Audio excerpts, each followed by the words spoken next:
Olá, meu nome é Joel Donizete, sou professor de vocês nesse curso. Na aula de hoje, a aula de número 23, a gente então iniciará o processo de finalização das nossas planilhas orçamentárias. Bom, nós já preenchemos aqui as planilhas, né, dessa primeira etapa, com os custos, né, só para deixar aqui no Revit também com os custos. A gente vai então agora para a próxima etapa. Então nós vamos fechar essa janela de serviços preliminares e vamos abrir agora a janela de trabalhos internos, tá? Bom, para entender a parte de trabalhos internos, nós vamos voltar aqui na apresentação e a gente vai mostrar aqui como que funciona. Então, normalmente, esses trabalhos internos você orça por metro cúbico, tá?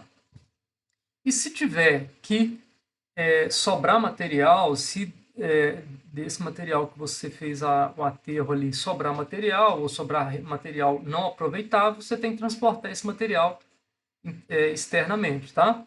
Normalmente esse material transportado, a gente aplica um fator de empolamento aí que gira em torno de 40% ou 50%, a gente tem que considerar esse fator de empolamento, tá bom?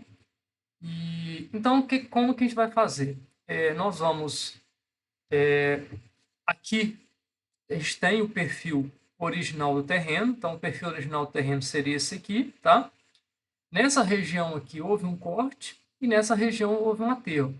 Quando o terreno ele tem um perfil longitudinal uniforme ao longo da largura, é fácil de calcular isso. Você pega, calcula, é fácil entre aspas, né? Você tendo essas dimensões aqui, ó, essa largura, essas dimensões desse triângulo, você calcula a área desse triângulo, multiplica pelo comprimento aqui, ou que é a largura do lote, né? É o volume desse prisma. Você consegue estimar o volume de corte de aterro e também o volume de corte da mesma forma, no mesmo processo, tá? Só que se você tem um terreno que ele não tem um perfil uniforme como esse aqui, como a grande maioria dos terrenos, você tem que fazer uma série de seções, ficar fazendo interpolações, né? Como a gente faz até quando a gente faz cálculo aí de volume de corte de aterro em estradas, né? E então aqui o programa ele calcula isso de forma automatizada, tá? Então a gente vai mostrar então esse processo no programa lá. Então voltando aqui no Revit, tá? A gente vai agora a gente teria a parte de trabalhos interna, tem a parte de aterro, corte. Então, antes da gente visualizar, né, essas tabelas, nós vamos aqui na vista 3D, voltar para a vista 3D. Essa é a vista 3D que a gente estava. Eu vou fazer o seguinte, eu vou duplicar essa vista, vou criar uma outra vista 3D aqui, tá? Só para que facilite a minha visão aqui. E eu vou selecionar tudo aqui e vou filtrar só o terreno, só a topografia, tá? Então eu vou, na verdade eu posso vir aqui e selecionar a topografia e isolar a categoria. Pronto, isolei a categoria. O que eu vou fazer? Para que eu visualize aqui aquele terreno que eu tinha feito antes, né, para mostrar, eu vou aplicar sobre essa vista aqui, eu vou com o mouse direito aqui, eu vou aplicar as propriedades do modelo que tem aqui, que chama apresentação arquitetônica. Olha, quando eu faço isso, aqui eu vou conseguir visualizar bem, né, a região que está sendo cortada e a região que está sendo aterrada. Então, olha só, essas regiões, essa parte de baixo aqui pode se considerar, essas regiões aqui em cima, que está em cinza, são regiões ou que não houve nem corte nem aterro, ou houve aterro. Então, essa região aqui, praticamente, a gente manteve na mesma o terreno original, não houve nem corte nem aterro, e aqui nessas regiões teve regiões que houve cortes, olha, teve regiões aqui que você vê que o sólido está sobrepondo. E essas regiões em rosa aqui, ó, são regiões onde houve aterro, onde houve o corte, tá? Essas regiões aqui são regiões de aterro, né, onde a gente precisou de aterrar, e aqui são regiões de corte. Então, o programa vai calcular automaticamente aqui o volume de corte e o volume de aterro. Aqui eu posso, se eu quiser excluir essa vista, eu posso excluir, eu posso deixar ela aqui também para a gente visualizar, tá? A gente vai voltar aqui nas tabelas, nós vamos lá em levantamento de aterro. Então, a gente tem aqui o levantamento de aterro. Veja aqui que ele calculou 8,79 metros cúbicos de aterro fez o levantamento de 26,43 metros cúbicos de corte e a diferença entre corte e aterro, né, sobrou então 17,64 metros cúbicos de material para espalhar. Então, se a gente voltar na planilha aqui, ó, a gente tem os itens já definidos aqui. Então, o 8 pontos aqui arredondou, né, o volume de corte, o volume de aterro, o volume de corte, e aqui nós multiplicamos aquele valor de 17,4 por 1,3 para considerar o empolamento, tá bom? Então, aqui está os itens. Lembrando aqui que, se eu quiser copiar, né, a fórmula aqui, é só dar um Ctrl C e vir aqui dar um Ctrl V. Pronto, eu já copio a fórmula, não preciso ficar arrastando aqui, tá bom? Então, os itens já estão definidos aqui, a parte de corte e aterro, tá? Um próximo item que a gente teria aqui, né, seria infraestrutura, né? A infraestrutura e a superestrutura a gente vai deixar para falar disso quando estiver falando do projeto estrutural, então nós não vamos definir a parte de infraestrutura aqui. A superestrutura, o único item que nós vamos levantar aqui é o concreto para a escada, nós vamos considerar aqui um concreto armado, tá? Então, tem 0,3 metros cúbicos de concreto armado, então aí nós já colocamos aqui 0,3 metros cúbicos de concreto armado. Aí aqui, para facilitar para vocês, vocês podem, para localizar o item lá, pode localizar pelo esse código aqui. Então, você vai lá, busca lá na planilha setup o código, você vai ver a linha que ele está lá para facilitar o processo aqui, tá bom? É importante vocês ir lá porque vocês vão escolher o serviço que vocês querem, o serviço certinho de acordo com o projeto de vocês, tá? Bom, depois de terminar a parte de trabalhos em terra, nós temos a parte de alvenaria. A alvenaria nós temos que orçar, né, as alvenarias de tijolo, né? Então, a área de alvenaria de tijolo, né? Aqui tem alguns critérios que a gente tem que considerar, né? O Revit, ele calcula a área que está lá, a área real que está lá, tá bom? Então, se for para descontar os vãos livres e tal, a gente tem que customatizar a planilha. Nós temos um outro modo que a gente mostra como customatizar isso, ou seja, definir aberturas, né? Descontar ou não descontar, o Revit desconta, então a gente tem que tomar cuidado com isso. Ele calcula exatamente a área que está aqui, tá? Lá nós já colocamos também a planilha para que ela calcule a parte de verga e contra-verga, né, que são itens importantes para evitar rachaduras aí, e a parte de encunhamento, ou seja, todos esses itens de cunhamento ele já calcula. Então a gente tem aqui algumas coisas que a gente tem que considerar, né, na hora de definir a área. Ou seja, se você vai pegar a área lá do Revit, tem que lembrar que tem regras para definir aí, vãos menores que 2 metros não desconta. Então aqueles vãos que o programa descontou de forma indevida, ou você vai lá na planilha, depois de uma aula seguinte, nós vamos mostrar como configura a planilha, e coloca lá para que ele não desconte esses vãos, ou seja, ou some esses vãos de porta e janela, ou você, na hora de transferir para o Excel, você vai lá e altera essas quantidades lá, tá? Então, aqui, se a gente voltar aqui no Revit, vier aqui, por exemplo, na parte de alvenarias, né? Nós temos ali os levantamentos das alvenarias, tanto as alvenarias de tijolo cerâmico de 14, né, que nós utilizamos na parede de 20, e o tijolo de 9, utilizado na parede de 15. Lembrando aqui que se a gente criar um outro material, para que o Revit calcule certinho aqui, para essa template calcular certinho, você vai ter que colocar o nome do material iniciando lá com alvenaria, conforme está aqui, tá?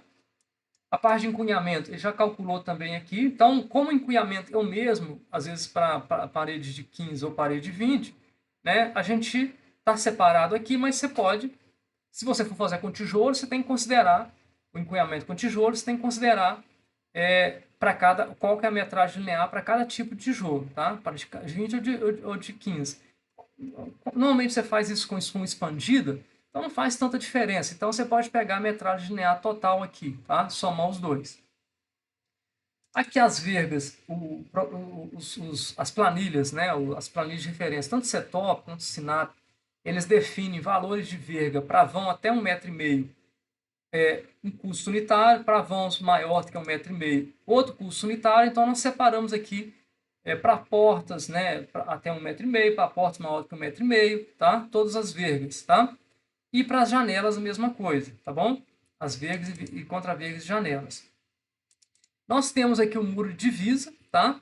O muro de divisa, o custo do muro de divisa é um custo com muro completo. Então, esse muro de divisa, na hora de fazer o projeto estrutural, nós não vamos fazer o projeto estrutural para esse muro de divisa, porque no custo aqui eu estou considerando o muro completo. Inclusive, né, o custo vocês vão ver lá que inclusive a pintura tá incluída. Então, eu acabei aplicando pintura lá no, na alvenaria do muro, né? Mas a gente poderia colocar uma pintura lá e pedir para não contabilizar ela, porque no custo vai estar contabilizado. A gente vai mostrar isso depois lá, tá? Então aqui é o muro completo, com fundações, com pintura, com, é, é, com a pingadeira, tá? E a gente tem também aqui o muro de contenção que nós trabalhamos lá, o muro de contenção na região onde a gente fez aterro lá, tá? Então aqui, pessoal, é importante vocês ir fechando essas janelas, tá? Porque senão fica muito pesado o programa e aí pode ser que vocês tenham problema com travamentos aí, tá bom? Então, à medida que forem fazendo, aqui não basta fechar aqui, tem que fechar cada janela dessa aqui, tá bom? E nós vamos então agora para a planilha Excel, vamos ver. Então, as alvenarias, ó, de tijolo de 14 está aqui, as alvenarias de tijolo de 9 está aqui, o encunhamento, tá? Com aditivo expansor, as vergas, né, até 1,5 m, as vergas maiores que 1,5 m. Aqui nós somamos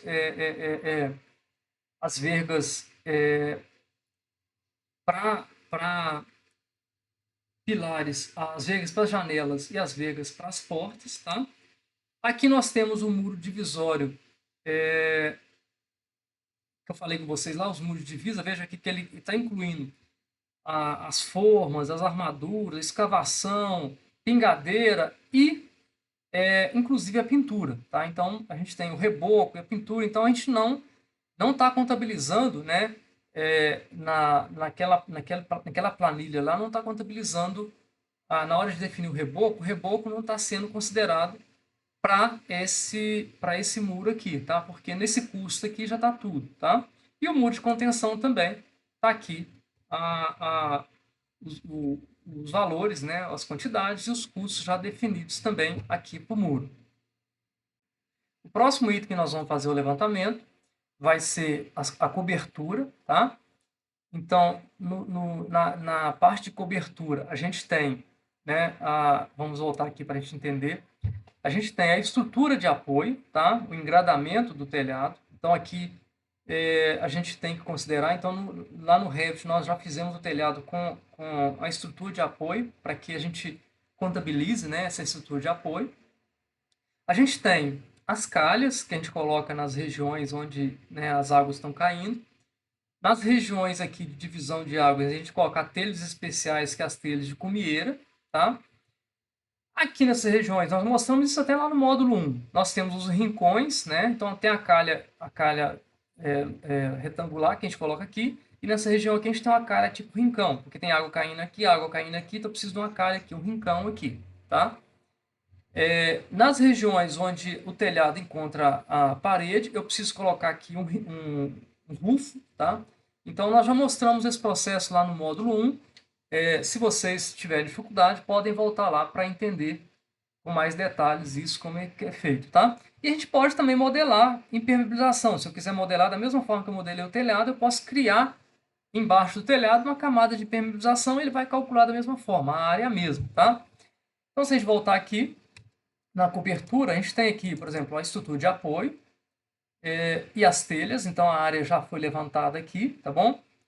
As calhas, levantada também aqui em metro linear, tá? Os rufos, nós não fizemos só cumieira, então não tem rufo, tá? Então ele colocou aqui o quantitativo total de cumieira. A gente tem aqui o chapim, né? Nós não fizemos chapim porque o nosso telhado, nós não colocamos o castelinho. Lá no módulo 1 tinha o chapim, né? No muro tem o chapim, mas com brigadeira, mas igual eu falei com vocês, o muro, o custo do chapim já está incluído lá. Então nós não levantamos esse custo aqui, tá bom? Então tá definida. A gente voltar na planilha aqui. Então, todos os itens que, ó, engradamento, a cobertura em telha, né? Aqui já definida. A calha, né? O total. A cumieira que nós colocamos, tá bom? Então, já está definidos aqui. O próximo item é a parte de pisos e tetos, tá? Então, voltando aqui na parte agora de pavimentação. Bom, então nessa parte do piso aqui nós temos os serviços que a gente precisa levantar, né? Normalmente a gente tem a regularização e compactação do solo, ou seja, nos pisos inferiores.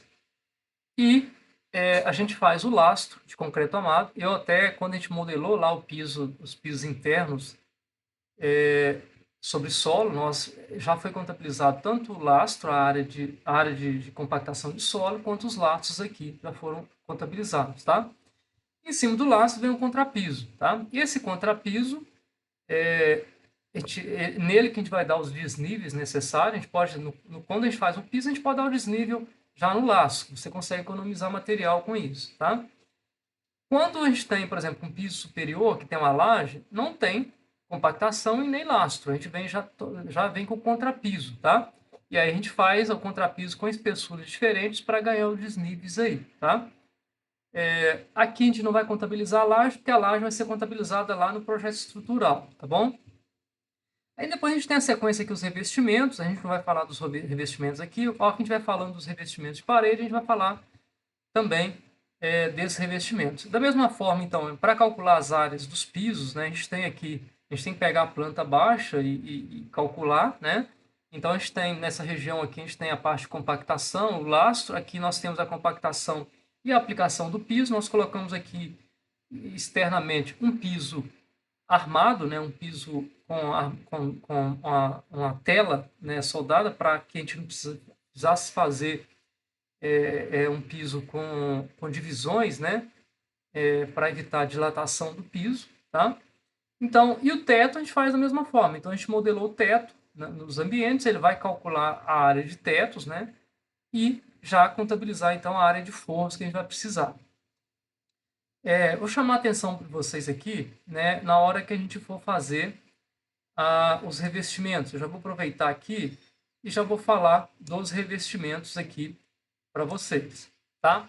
Então, os revestimentos, por exemplo, nós, nos pisos, a gente vai aplicar os revestimentos, né, em áreas molhadas com cerâmica. A gente pode também fazer com porcelanato, né? Então, a gente vai... As áreas são as mesmas. Se eu quiser, por exemplo, eu coloquei lá no Revit uma cerâmica, mas lá no Excel eu quero colocar um porcelanato, eu posso colocar, tá? Nas áreas molhadas, nas áreas secas, nós colocamos revestimento em madeira, né? Lá nós colocamos um tacão, tá? Então a gente tem. E aí, nas áreas molhadas, se eu quiser colocar um rodapé, eu posso colocar um rodapé em granito, tá? Ou um rodapé em cerâmica, tá? Aqui eles colocaram um rodapé e tá vindo com um segundo aqui, né? Esse rodapé, quando eu tenho cerâmica na parede, não há necessidade de ter esse rodapé, tá? Se tiver cerâmica, a própria cerâmica já serve para proteger aqui a parede, tá? E corrigir as imperfeições. Mas se você não tem cerâmica, tem que fazer um rodapé. Esse rodapé pode ser a própria cerâmica do piso ou fazer um rodapé em granito. Lá no Revit nós fizemos um rodapé em granito. Quando o piso é em madeira, é interessante que o rodapé também seja madeira para acompanhar aqui o piso, tá bom? Nas regiões de portas, né, de vãos, nas regiões de divisões de pisos, né, a gente pode colocar uma soleira na porta. Então a gente orça isso aqui por metro quadrado. E nas regiões das janelas nós colocamos os peitoris. Então, esses itens todos o Revit já contabilizou, a gente vai mostrar daqui a pouco, tá? E nas bancadas, né, a gente coloca também a bancada. Eu falei com vocês, a gente pode ter o preço da bancada pronta, mas a gente tem que saber certinho a dimensão da bancada, porque senão o preço fica incompatível, tá? E nós fizemos separados, né? Nós mostramos lá o processo de modelagem separado. Nós modelamos a bancada, a área da bancada aqui, que foi modelada em metro quadrado. A parte da roda bancada aqui nós modelamos lá com paredes, né? Então, da mesma forma que fizemos com rodapé. E aqui a gente tem, então, a roda bancada em metro linear e a testeira aqui em metro linear também. A cuba nós já inserimos lá na parte hidráulica, torneira, então esses já foram para itens de levantamento de instalações hidráulicas. Depois a gente vai mostrar esse processo lá também. Então, voltando aqui no Revit, a gente tem esses itens, né? Bom, então agora a gente vai aqui na parte de pisos, né? A gente tem aqui, nos pisos, a gente tem, aqui está organizado em ordem alfabética, veja aqui a compactação manual, 153,26. O piso para lastro, contabilizado aqui, então, com piso em concreto para lastro. Os passeios externos, que com tela soldada, está aqui, somando esses dois vai dar essa área total de compactação que a gente precisa. E o contrapiso foi aplicado tanto nesses pisos internos, né, quanto o contrapiso aplicado na região onde a gente precisa colocar os desníveis. Então, os contrapisos de 2,5 cm está aqui, os contrapisos de 5 centímetros, tá certo? Bom, a gente tem aqui a parte de fechamentos também, a fechamento do teto em gesso, está contabilizado aqui também, né, a parte de fechamentos. Se eu vier agora a parte de revestimentos, olha, revestimentos de paredes, está aqui definido o chapisco, o emboço, né? Lembrando aqui que nós colocamos aqui o emboço camada única, tá? Esse emboço tem que tomar cuidado, porque determinadas regiões, aqui na nossa região, não se separa o emboço do reboco, faz o emboço só em camada única, tá? Tem algumas regiões que faz separado, ou seja, faz o emboço único, faz o emboço em todas as regiões, e nas regiões que aplicar pintura, já vem dando acabamento, né, já vem dando acabamento com a camada que chamada de reboco, tá? Aqui a gente faz tudo junto, então, chamada aqui emboço camada única, tá bom? E nas regiões onde tem cerâmica, está levantado também o quantitativo de cerâmica. A parte de revestimento e piso, a gente tem também os revestimentos cerâmicos nas regiões onde está aplicado o revestimento cerâmico, e revestimento em madeira está aqui também contabilizado o total de revestimentos aqui também. Lembrando aqui que não é interessante a gente ficar criando novos materiais sem tomar cuidado com as iniciais. Eu tenho que sempre manter essas iniciais aqui, porque a planilha utilizada nessa template, ela contabiliza certinho aqui, tá? Então, se eu criar um novo material, eu quero que ele seja contabilizado aqui, eu vou colocar ele com o nome de revestimentos, tá?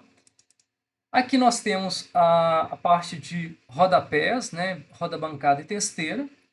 Então, as rodabancadas todas levantadas, os rodapés, as testeiras, tudo levantado aqui.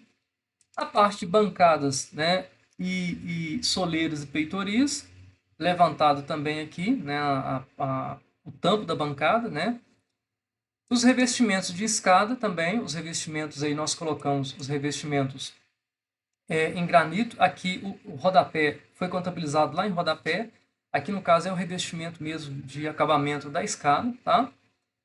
Bom, então, dessa forma aqui, a gente pode voltar aqui na planilha e a gente tem, então, esses itens aqui. Então, olha, nós temos a parte de pisos e tetos, né, os itens já levantados, né, o apilamento, o piso em concreto para lastro, o piso em concreto de passeio, os contrapisos, né, o forro, já aqui levantado, e a parte de revestimentos, né, então chapisco,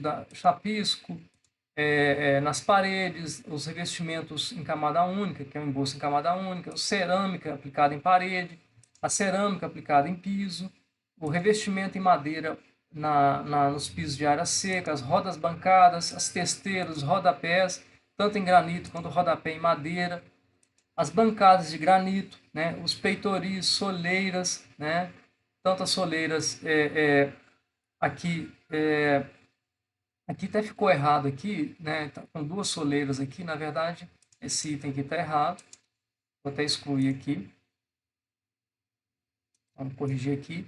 E o revestimento em granito para a escada, né? Conforme a gente já definiu lá, tá bom?